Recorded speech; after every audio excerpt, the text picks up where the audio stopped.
So I just got the check engine light on, and I'm checking with the scanner what code I'm getting, and it seems I have a problem with the EVAP system. I have the code P0446. The way an EVAP system works is very simple and pretty much the same in every car. The main components are a solenoid vent, a charcoal canister, and a purge solenoid, which is normally closed. The vent solenoid is normally open. So when the engine is stopped, what is going to happen is that the gases in the gas tank, they're going to go through this hose into the charcoal canister, and they're going to accumulate here. If there is any overpressure in the charcoal canister, because this vent solenoid is open, the fumes is just going to go through this little air filter outside. Now, once the engine starts, what is going to happen is that the PCM is going to drive this cable to ground, and this purge solenoid is going to open. And in that case, the vacuum that there is at the intake is going to drive all the gases from the gas tank through the charcoal canister into the engine, passing through the purge solenoid. Now, as you can see, this valve is still open. So what is going to happen as well is that some air is going to go through this little air filter and into the charcoal canister and into the engine. And this is how it's normally going to be running. Now, at some point, the PCM, the power train control module, want to check if the system is airtight. And what the PCM is going to do is going to close the vent solenoid. And by closing the vent solenoid, what is going to happen is that the engine is going to start creating a vacuum in the gas tank. And at some point, what the vacuum pressure reaches a certain level, the PCM is going to close the purge solenoid. And at that point, when the system is pressurized at negative pressure because there is a vacuum, the PCM is going to start reading the pressure in the gas tank through the pressure sensor. If the pressure stays constant, that means that the system is airtight, and the PCM is going to open both solenoids again. Now, if there is any leak on the system, that pressure is going to go up, and then the PCM is going to throw a check engine light on the dashboard, meaning that something in the system is not working properly. And some of the main reasons why that could happen could be, for example, because of the gas cap is not sealing properly and is letting air in, and therefore the vacuum will be lost through the gas cap. It could be that any of the hoses in the system, they have a leak, or that the solenoid are failing, not working correctly, or that these cables are damaged as well. Not so common, but can also happen, is that the pressure sensor is not working correctly, or that the PCM module is not working correctly.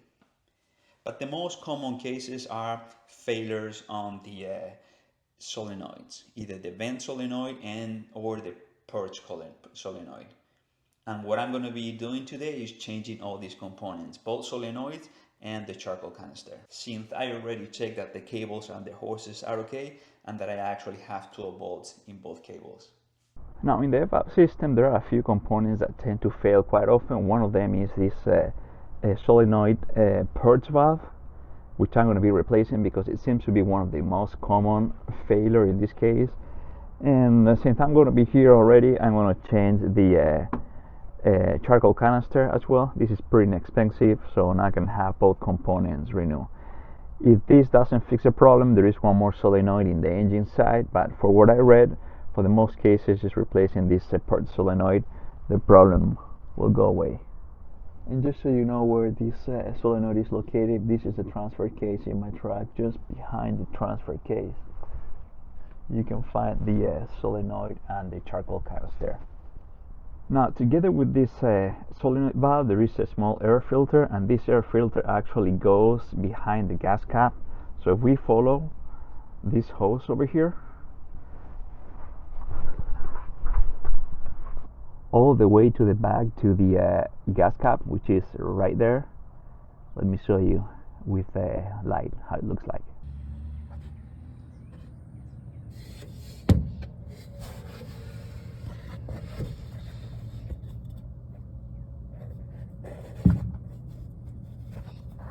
So here I have the new charcoal canister, the purge valve that comes with the connector, and this little air filter. This is the air filter that sits just behind this cover. I'm going to start with the easy one, which is the charcoal canister. Just want to make sure that both are the same. Yes. Alright, so these are fairly easy to remove. Just pressing this white tab and pull it back. I'm going to remove this green clip. Alright, 1, 2. And this one has these little clips right here, which I don't know. Yeah. Pressing inwards and out.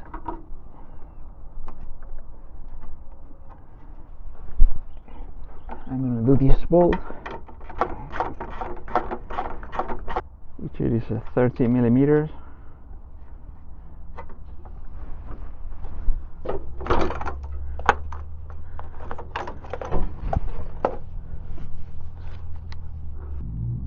And what I'm going to do is going to remove this blue tab from here and put it right here. So I'm going to remove this piece.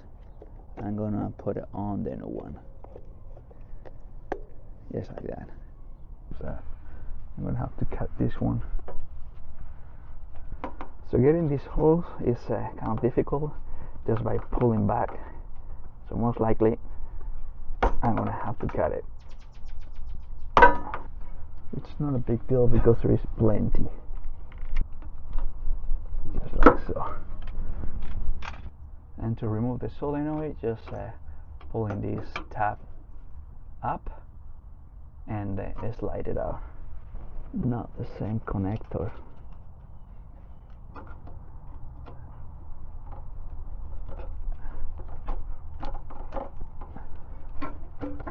Alright, let me see if I find out how to undo this connector. So yeah, this is the connector, how it goes in here. It's a little bit of a pain in the ass to get it out, but it came out. I actually had to use a pick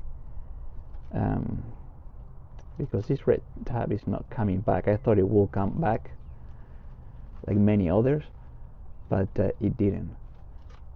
So I basically use a pick.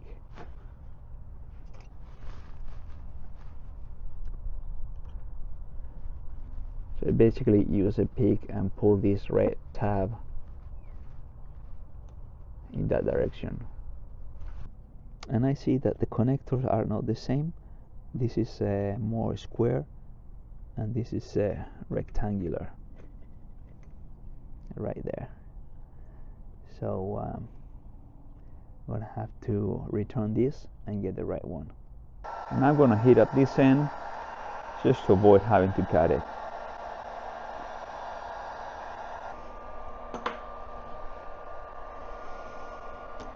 There we go. Alright, so I'm gonna get the new charcoal canister in.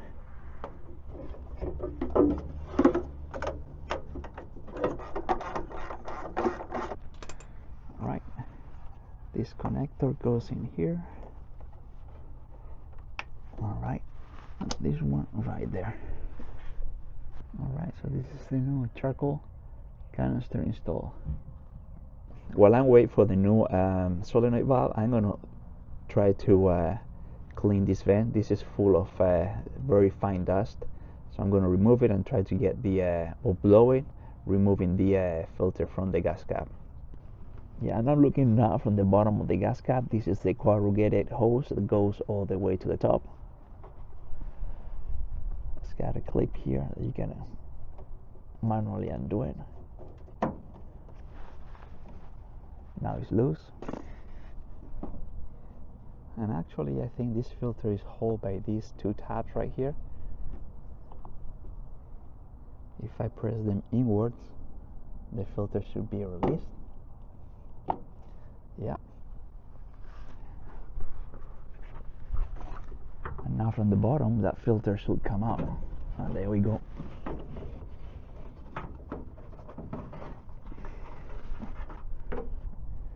And here it is, pretty dusty.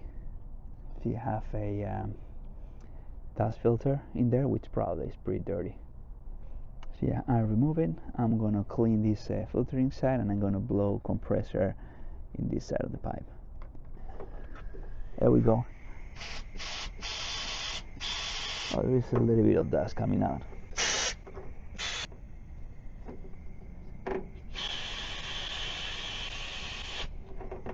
I'm also gonna blow the filter.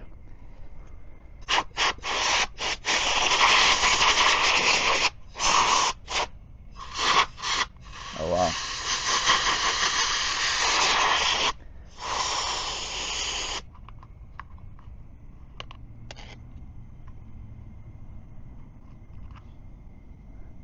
Yeah, there is another filter element down here,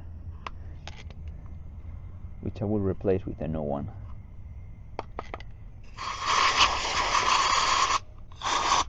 So here I got the new valve.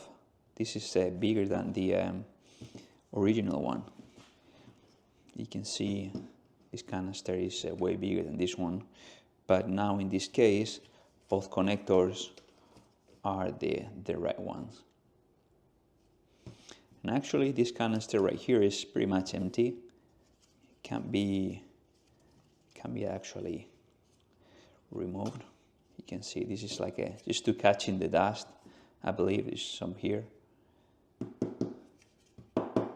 So yeah, I'm going to, this valve came with these rubber hoses mounted here and another one in this side.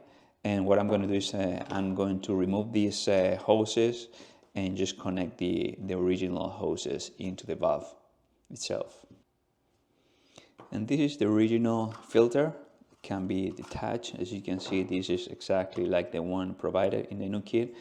This can be removed, and then I can use this one that has already the filters and put it